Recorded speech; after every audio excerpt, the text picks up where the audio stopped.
여러분 혹시 투자를 해보셨습니까?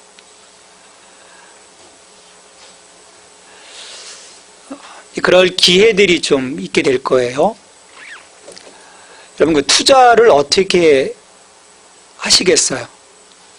내가 뭔가 어떤 그 재정적인 또 나의 시간, 나의 노력, 또 어떤 뭐 사람도 마찬가지죠.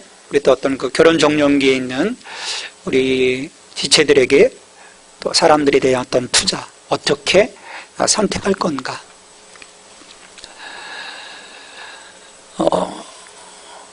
나의 노력, 나의 재정, 나의 시간 이런 것들에 대한 그 투자는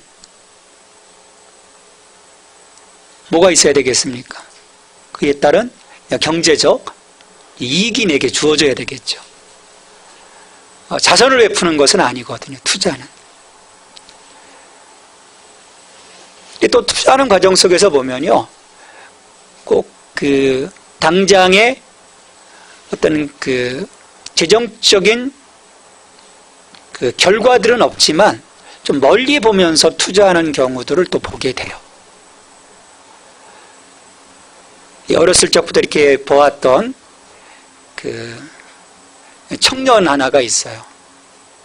옥스퍼드를 나왔는데 지금 그 미국 쪽에서 사업을 해요. 내가 볼 때는 뭐 별거 없는 것 같은데 소프트뱅크의 그 손정희 회장이 투자를 하고요. 또 세계가 이렇게 주목해 보는 거예요.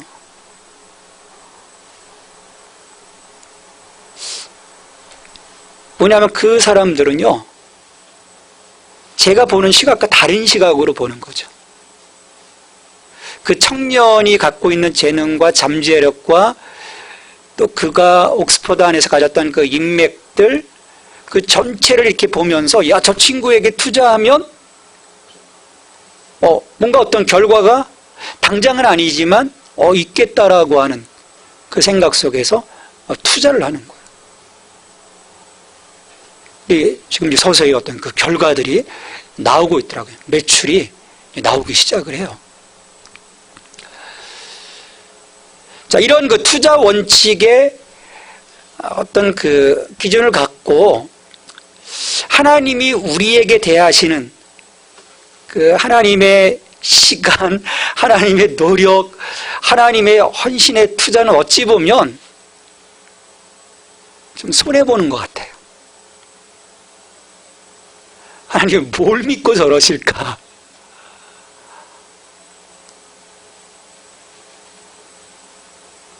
자기 자신까지 전부 내어주시는, 어떻게 보면 올인이라고 할 수 있는데, 그런 헌신을 통해서 우리에게 다가오고 계시다라는 거죠. 성경은요, 우리에게 다가오시는 그 하나님의 사랑 이야기입니다.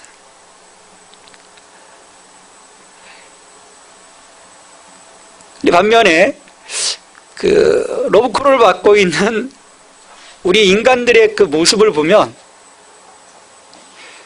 그 하나님의 그 적극적인 구애 앞에 막 기뻐하고 행복해하지를 않아요. 그 하나님과의 황홀했던 그 시간, 우리 성경을 보면 황홀했던 시간은 그 에덴 동산에서의 그 창세기 1장 2장에 나오는 에덴 동산에서의 짧은 장면 속에서만 있지, 3장 이후를 보면 모든 인간은 탈 하나님을 꿈꿉니다. 그러니까 자기가 자기 인생의 주인 되는 드라마인 거예요.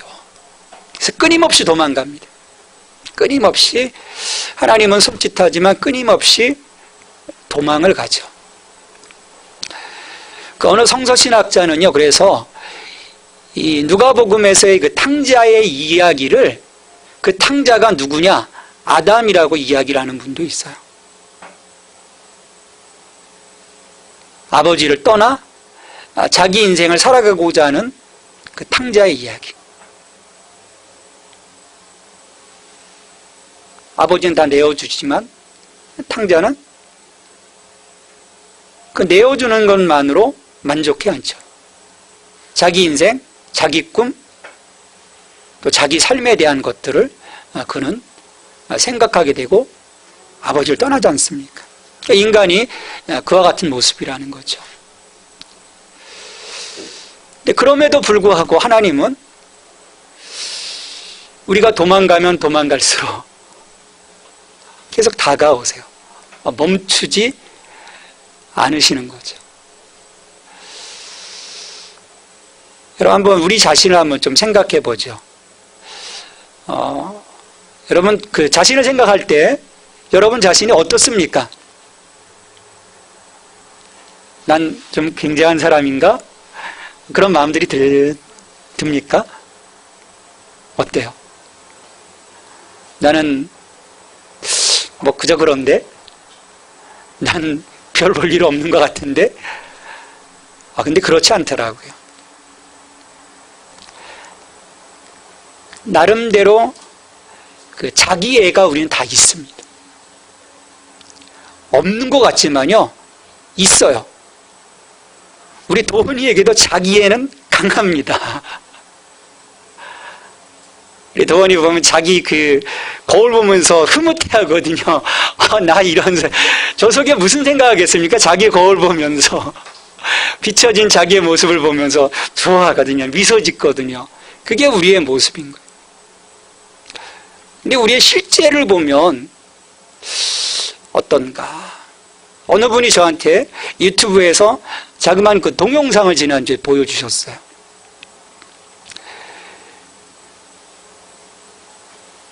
우리의 모습, 지구 안에 있는 우리의 모습, 뭐 점도 아니거든요. 근데 이 지구는 또 태양에 비하면 어떻습니까? 또 보잘것없어요. 또 태양은 이 은하계에 비하면 어떻습니까? 정말 한 점도 안 되는 거예요. 근데 또 이 은하계가, 우리가 살고 있는 이 은하계가 또 다른 그 우주에 또 비하면 한 점도 안 되는 거예요. 점점 더 커가는 거예요. 이 정말 어떻게 우리가 말로 표현할 수 없는 이 우주 속에 나, 정말 초라하기 짝이 없는 나인데 하나님은 왜 이렇게 우리를 주목하시는 걸까?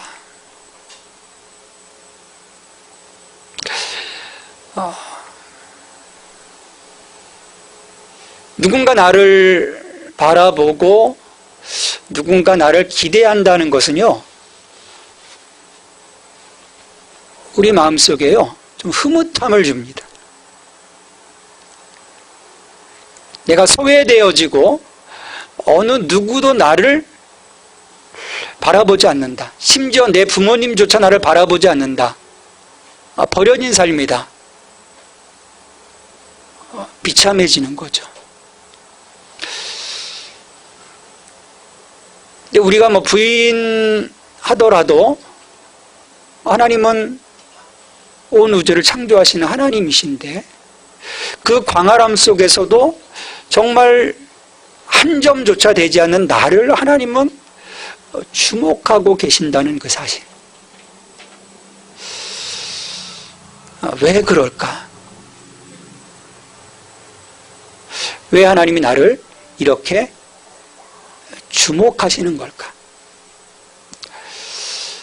우리가 신앙 안에서요, 그 부분을 우리가 좀 깊이 묵상해 볼 수 있으면 좋겠어요. 하나님이 나를 왜 이렇게 생각하시지? 나 귀찮아. 하나님의 부르심 귀찮아. 좀 내 인생 내가 자유롭게 살고 싶어. 그런 마음을 우리가 가질 수도 있겠지만요. 왜 하나님이 나를 주목해 볼까? 이 부분을 우리가 묵상해 본다면 이 하나님의 그림이 우리를 어떻게 그려갈 것인지에 대한 것들을 우리가 발견하게 되면서 나 자신의 존재가 하나님께 어떤 존재인지를 새롭게 보게 될 거예요. 우리가 그것을 발견할 때요, 그것을 발견할 때 내 삶의 그 모든 자세가 저는 달라지리라고 생각을 합니다. 대체 하나님은 어떤 계획을 갖고 계실까? 우리를 주목하시면서 어떤 계획을 갖고 계시는 걸까? 오늘 26장, 신명기 26장 16절로 19절의 그 말씀에서 보면, 우리를 향하신, 그 인간을 향하신 하나님의 기대치와 하나님의 그 목표를 좀 보게 돼요.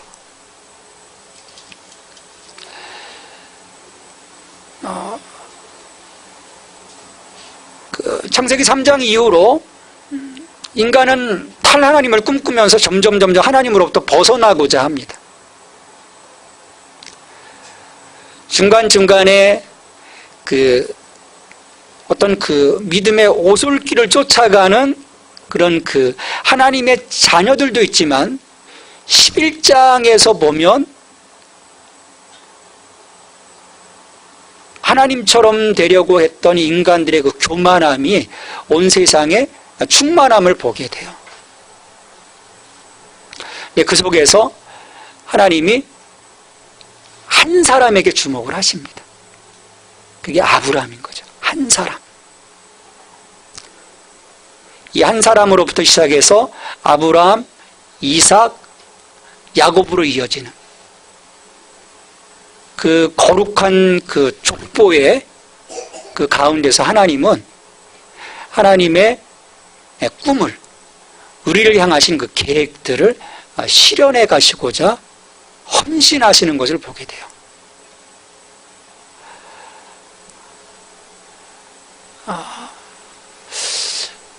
모든 사람이 다 하나님을 떠나 있는 그런 상황 속에 하나님은 이런 그 자그마한 끈을 잡고 가시면서 이스라엘이라고 한 민족을 선택하시게 되죠.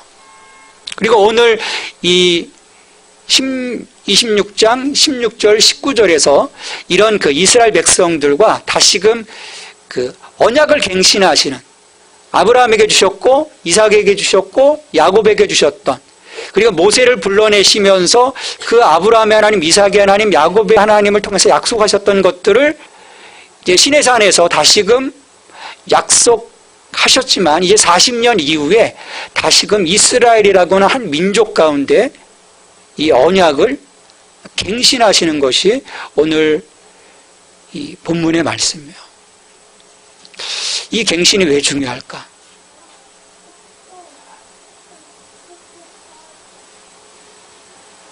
하나님은 이스라엘을요, 그 하나님의 뜻을 이루어가는 접촉점으로 삼으신 거예요.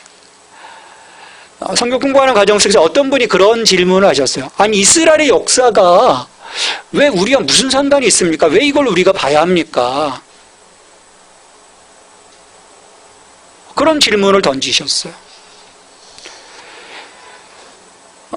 접촉점인 것이죠. 이스라엘이 시작이라는 거예요. 이스라엘만 하나님이 택하셔서 이스라엘만 구원하시는 그런 모양이 아니라는 것이죠. 하나님과 나와의 그 모델을 하나님은 만들어 주셨고, 그 모델이 온 열방으로 확산되기를 원하시는 거예요. 그러니까 이스라엘의 부르심을 통해서 오늘 우리를 부르시는 그 모델을 보여주시는 거예요. 이스라엘과 언약하셨던 것처럼 오늘 하나님은 우리와 언약을 맺기를 원하시는 거예요. 다가오시는 거죠. 야, 원래 우리의 모습대로 돌아가자라는 거예요.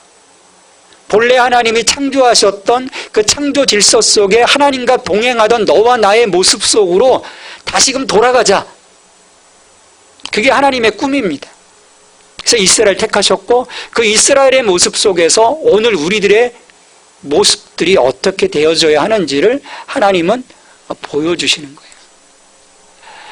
하나님이 우리에게 다가오셔서 요청하시는 것은요, 복잡하지 않습니다. 오늘 16절 말씀에서 하나님이 계시하신, 하나님이 드러내신 자신의 그 뜻, 자신의 그 말씀을 너의 전심을 다하여 지키라는 거예요. 그래서 오늘 우리 신약의 측면에서 보면 예수 그리스도를 향한 그 믿음 가운데 너희가 들어서라는 것입니다. 왜냐하면 구약은 오실 메시아에 대한 그 언약의 약속이시고 신약은 그 오신 메시아에 대한 하나님 약속의 실현인 거예요. 그 속에서 드러나신 그 예수 그리스도, 하나님의 의신 예수 그리스도를 너희들이 믿으라는 거죠. 건성건성으로 믿으라는 것이 아닙니다. 전심을 다하라는 거예요. 여러분, 사람의 마음을 얻는 것이 건성건성으로 얻어질까요? 얻어지지 않습니다. 정말 열과 성을 다해야 내가 한 남자의 마음을 사로잡을 수 있고 한 여자의 마음을 사로잡을 수 있어요. 난 왜 안 되지? 이렇게 상담해 보면 문제가 있어요. 자기 딴에는 열심을 다한다고 하지만 정말 거기에 모든 것을 걸지 않아요. 사람의 마음을 사로잡는 일에 있어서도 정말 최선을 다하는 것인데 하나님이 우리에게 요청하시는 것, 그렇게 건성건성 이루어질 일이 아니라는 거죠. 헌신을 요구를 하세요. 이거 손해보는 장사가 아닐까. 우리 크리스찬들 가운데 그런 마음을 갖고 계신 분들이 있어요. 내가 너무 손해보는 거 아닌가. 나의 시간, 나의 재능, 나의 물질, 이거 하나님께 다 드린다? 손해보는 일 아닌가. 근데 하나님은 그걸 요구를 하세요. 자, 이런 하나님의 헌신은요, 자기를 내어주셨기 때문에 그게 가능한 거예요. 자기 아들을 내어주시기까지, 죽기까지 내어주셨기 때문에 오늘 그런 우리의 헌신, 그 하나님의 헌신이 있었기에 그 하나님의 헌신을, 하나님을 향한 헌신을 우리에게 이제 요청하시는 거죠. 그래서 17절에서는요, 이런 그 하나님의 헌신 가운데 어떻게 언약 백성으로서 응답해야 될 것인지를 4가지로 얘기해요. 내가 너희들에게 이 모든 것을 걸고 투자했던 것처럼 너희들도 너의 것들을 다 투자하라는 거예요. 하나님께 드리라는 거예요. 4가지입니다. 첫째가 하나님을 하나님 되게.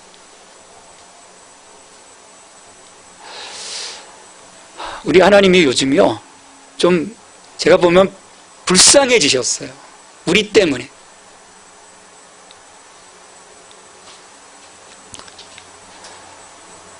하나님은 우리의 종교적인 액세서리가 아닙니다. 필요하면 뿅하고 튀어나오는 지니가 아니라는 거예요. 알라딘 램프의 지니가 아니라는 거예요. 우리는 하나님을 너무 그렇게 격화시켜버린 경향을 갖고 있습니다. 하나님을 너의 하나님으로 인정하라고 하는 것은요, 나의 주로 인정하라는 거예요. 이 친구 개념이 아닙니다. 내 사람이라고 하는 개념이 아니에요. 나의 주라고 하는 개념이죠. 결국 그 말은 뭐냐면, 내가 하나님의 통치하심 가운데 내가 순종하면서 좀 가겠습니다라고 하는 나의 헌신인 거죠. 하나님을 하나님 되게. 그리고 그의 길로 가는 것입니다. 그의 길. 오늘 우리의 가야 할 길은요, 다른 데 있지 않습니다. 내가 곧 길이요 진리요 생명이니 말씀하시는 예수 그리스도. 예수 그리스도 가운데 들어가는 것입니다. 그분과 함께 가는 것이죠. 말씀을 지켜 행하고 또 들으라는 것입니다. 하나님과의 끊임없는 커뮤니케이션이 우리가 이루어지도록 하는 것이죠. 인간관계에 있어서 정말 어려운 부분이요, 자기 것만 주장하는 것입니다. 피곤해지죠. 우린 들을 수 있어야 합니다. 하나님의 말씀을 들을 수 있어야 하는 것이죠. 여러분 어떻습니까? 사람들과의 만남 속에서 내 것을 주장하기만 하는 거, 주장하시는데 주력합니까? 아니면 듣는데 주력합니까? 우리가 들을 수 있어야 그 관계가 건강해질 수 있습니다.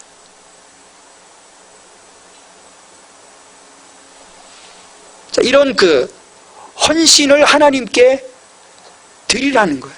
그때를 자꾸 공표하라는 것입니다. 나는 하나님을 나의 하나님으로 삼을 것입니다.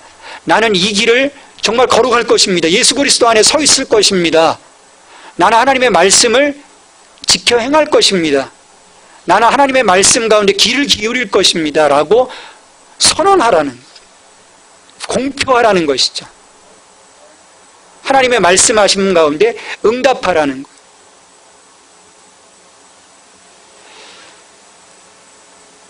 거예요. 하나님은 그런 우리의 헌신 가운데 또 하나님의 약속하심을 확약하십니다. 그게 18절의 말씀이에요. 우리 18절 말씀 우리 같이 한번 읽어봅시다. 18절 말씀입니다. 여호와께서도 내게 말씀하신 대로 오늘 너를 그의 보배로운 백성이 되게 하시고 그의 모든 명령을 지키라 확언하셨느니라. 특별한 백성이 될 거라고 보증하시는 거예요. 너는 나의 보배로운 백성이다. 너는 나의 보석이다. 우리 여기 보석을 가져보신 분들이 별로 없을 것 같아요. 좋은 보석. 이 보석을 갖고 있는 사람들 이렇게 얘기를 들어보면요, 미친대요. 그 영롱함에. 그래서 이 보석은요, 여기다 안 끼고 다니더라고요. 보석은 어디에다 두고 다닐까요? 사람들이. 정말 그 좋은 보석들은 금고 안에다 집어넣는 거예요. 근데 여기다는 뭘 끼고 다닐까요? 이미테이션. 그리고 나중에 보는 거예요. 그 영롱함, 그 빛깔, 그 자태. 하나님이요, 우리를 그렇게 대하신다라는 거예요. 소중하게, 특별하게, 보배롭게, 보석처럼, 존귀하게.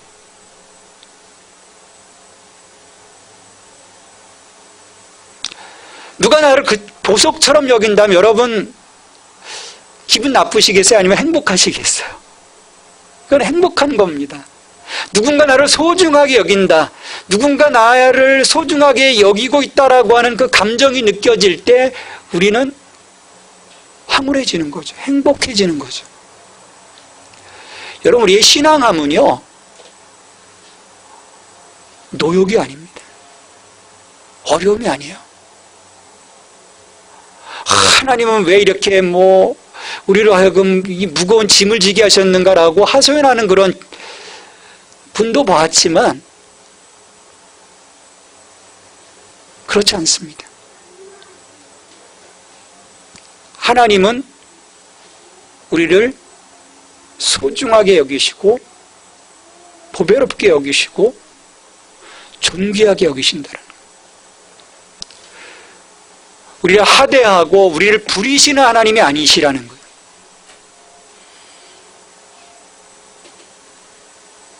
그것은 바로 하나님께서 나를 예수 그리스도의 피로 자녀 삼아주셨기 때문이에요.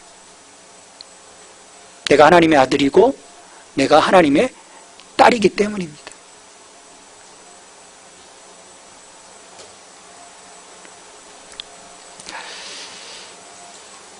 하나님과 나 사이에 이 언약이 정말 제대로 이행되고 있는지. 내가 신실하면 하나님도 기뻐하시지만 내게 특별한 선물이 주어진다는 거예요. 특별한 선물. 근데 하나님께서 왜 이렇게 특별한 백성으로 우리를 선택하셨을까? 왜 하나님은 우리를 이처럼 보배롭게 여기실까? 그 마지막 궁극적인 그 목표, 하나님의 기대는 19절에 있습니다.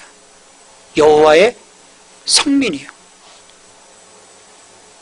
너로 나의 찬송과 영광과 명예로 삼고자 하시는 여호와의 성민이라는 거죠. 여호와의 성민.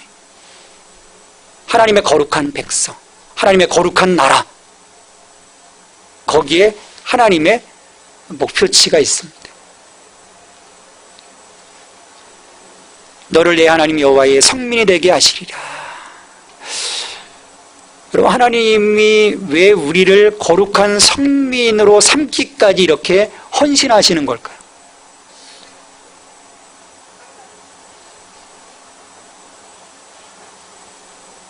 그 답은요, 하나님과의 동행에 있습니다. 우리 레위기 26장 12절 말씀 한번 찾아보시죠. 성경 있으신 분들은 레위기 26장 12절 말씀입니다. 우리 같이 읽습니다. 레위기 26장 12절. 나는 너희 중에 행하여 너희의 하나님이 되고 너희는 내 백성이 될 것이라. 언약의 신앙 속에서 우리는 하나님과 동행하게 되는 것입니다. 우리 로마서 3장에서 보면 모든 사람이 죄를 범하였으며 하나님의 영광에 이르지 못하더니라고 말해요. 하나님과의 단절입니다.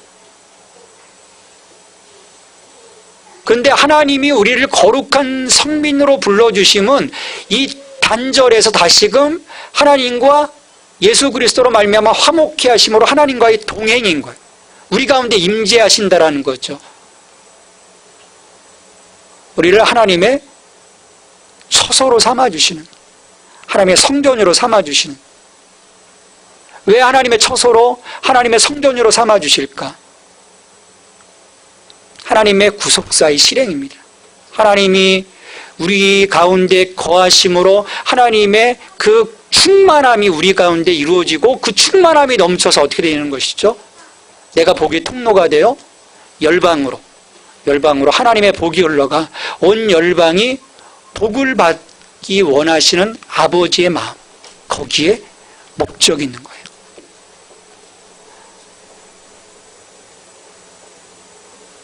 여러분, 그런 의미에서요, 우리는요, 하나님께서 볼 때 대단한 존재인 거예요. 하나님 나라를 이루어 가시기 위한 출발점이 되는 거예요. 나로부터 하나님의 나라가 이루어지는 것입니다. 하나님은 오늘 저와 여러분을 하나님의 보배로운 백성을 삼으시고 거룩한 백성으로 하나님과 동행하며 그 하나님 나라가 이루어지는 그 출발점으로 우리를 삼고자 하셔요. 그 목적을 가지고 우리를 택하신 것입니다. 이 하나님의 부르심 속에 여러분들은 어떻게 응답하시겠습니까?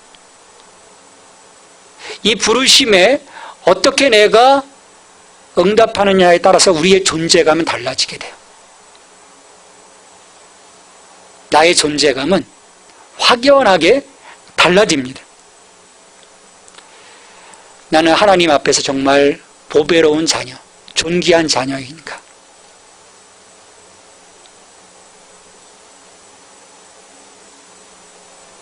아무 의미 없는 존재인가?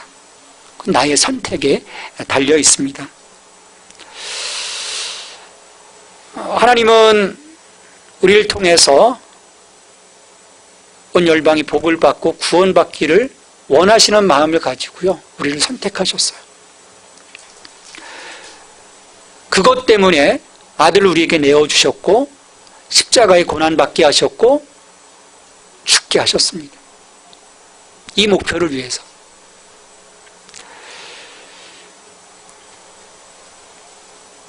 그리고 그와 같은 그 하나님의 꿈이 우리 가운데서 이루어지는 것을 보셨기 때문에 우리를 불러주신 것입니다. 하나님께서 우리를 바라보시면서 이와 같은 그 기대를 갖고 다가오셨듯이 우리도 하나님에 대한 기대를 갖고 나갈 수 있게 되길 바랍니다. 오늘 사순절 첫 번째 주일입니다. 오늘부터 6주간에 걸쳐 사순절의 그 시간들을 보내면서 우리를 향하신 그 하나님의 은혜를 묵상하게 될 거예요. 왜 내가 하나님의 은혜를 받고 있는 것일까? 하나님 내게 왜 은혜를 주시지? 내가 뭘까? 이런 그 하나님의 큰 그림이 우리 속에 있기 때문입니다. 이 하나님의 부르심 앞에 우리가 함께 응답하고 나아가 우리의 삶이, 우리의 이 자그마한 삶이 하나님의 자존심이 되고 또 하나님의 명예가 되고 또 하나님께 찬송이 되고 하나님께 영광이 되는 보배로운 아들, 딸로 설 수 있게 되기를 주님의 이름으로 축원합니다. 하나님 감사합니다. 예수 그리스도를 통해서 우리를 새롭게 하시고 우리를 자녀 삼아주시고 보배로운 백성 삼아주심에 감사를 드립니다.